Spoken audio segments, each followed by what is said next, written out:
আপনারা সবাই জানেন যে দীর্ঘ 17 বছর পর আমাদের ভারপ্রাপ্ত চেয়ারম্যান মহোদয় দেশে ফিরেছেন এবং এই প্রথমবারের মতন দলীয় কার্যালয়ের চেয়ারপারসনের যে কার্যালয়টি আছে সেখানে তিনি আনুষ্ঠানিকভাবে তার দাপ্তরিক কার্যক্রম শুরু করেছেন। এর আগে এই অফিসের সাথে উনি ভার্চুয়ালি দীর্ঘদিন ধরে সংযুক্ত আছেন, ফলে এখানকার পরিবেশ সম্পর্কে তার জানা আছে মোটামুটি। তবে তিনি এসে আজকে প্রথমেই তাকে এখানে অভ্যর্থনা জানাই।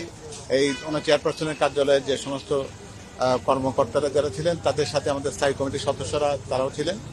তিনি প্রথমে দোতলায় তার জন্য যে নির্ধারিত কক্ষটি তৈরি করা হয়েছে ভারপ্রাপ্ত চেয়ারম্যানের দাপ্তরিক কার্যালয় হিসাবে, সেখানে তিনি প্রথমে যান এবং ওখানে আমাদের যারা স্থায়ী কমিটির সদস্যরা যারা ছিলেন, ডক্টর খন্দকার মোশাররফ হোসেন থেকে শুরু করে অন্যান্য যারা সিনিয়র যারা নেতৃবৃন্দ ছিলেন তারা উপস্থিত ছিলেন। তাদের সাথে ওনার প্রাথমিক আলোচনা হয় এবং দলের কর্মকাণ্ড এবং এ পর্যন্ত যা গৃহীত যে সমস্ত কর্মসূচিগুলো ছিল সেগুলো সম্পর্কে সেখানে কথা হয়েছে।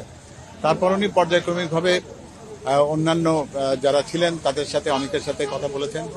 সেখানে রাজনৈতিক নেতৃবৃন্দ যারা ছিলেন তাদের সাথে কুশল বিনিময় হয়েছে, কথা হয়েছে এবং বিএনপি যে নির্বাচন পরিচালনা স্টিয়ারিং কমিটি যেটা ছিল তাদের সাথেও তিনি একটি আনুষ্ঠানিকভাবে তাদের সাথে একটু বৈঠকে বসেছেন।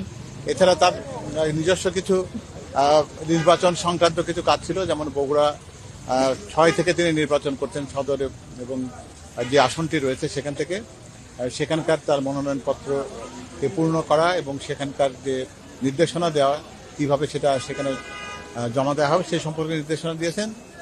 এবং তারপরে তিনি ঢাকা 17 থেকে তিনি নিজে নির্বাচন করবেন বলে সিদ্ধান্ত হয়েছে এবং সেখানে তার এই নির্বাচন পরিচালনা কোঅর্ডিনেশন করবার জন্য দলের উপদেষ্টা পরিষদের সদস্য জনাব আব্দুল সালামকে তিনি দায়িত্ব দিয়েছেন আনুষ্ঠানিকভাবে এবং সেখানে ঢাকা মহানগর উত্তরের নেতৃবৃন্দ আহ্বায়ক আমিনুল সাহেব সহ অন্যরা উপস্থিত ছিলেন এবং তিনি এখনো কাজ করছেন দলের, যেখানে আরও কিছু হয়তো তার কিছু সিদ্ধান্ত নেওয়ার প্রশ্ন আছে এবং সেখানে কিছু আলোচনা হয়েছে যে তার সফর পরিকল্পনা কেমন হবে আগামী দিনে, সেই সংক্রান্ত ব্যাপারে কাজ হচ্ছে।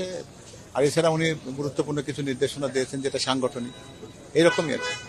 আচ্ছা, গত 3 দিন উনি ব্যস্ত সময় পার করেছেন, খুব সহসাই কি ঢাকার বাইরে বা অন্য কোনো কর্মসূচি জানা আছে কিনা বা উনি বলেছেন কিনা যে আগামীকালকে থেকে কোনো জায়গায় সফর করা বা কোনো রাজনৈতিক কর্মসূচি কিভাবে তিনি অংশগ্রহণ করবেন এইসব বিষয়ে? না, তিনি এরকম ব্যাপারে এখন আমাদের সুনির্দিষ্ট কর্মপরিকল্পনা হয়নি, তবে আগাম একটা ধারণা দিতে পারি আপনাদের। তিনি গত জুলাই অভ্যুত্থানে যারা শহীদ হয়েছেন তাদের কবর তিনি জিয়ারত করতে চান এবং সে কারণে তিনি দেখবেন অন্যান্য সম্ভাব্যত সবকিছু বিচার বিবেচনা করে সে ব্যাপারে একটা কর্মসূচি নেওয়ার সম্ভাবনা রয়েছে।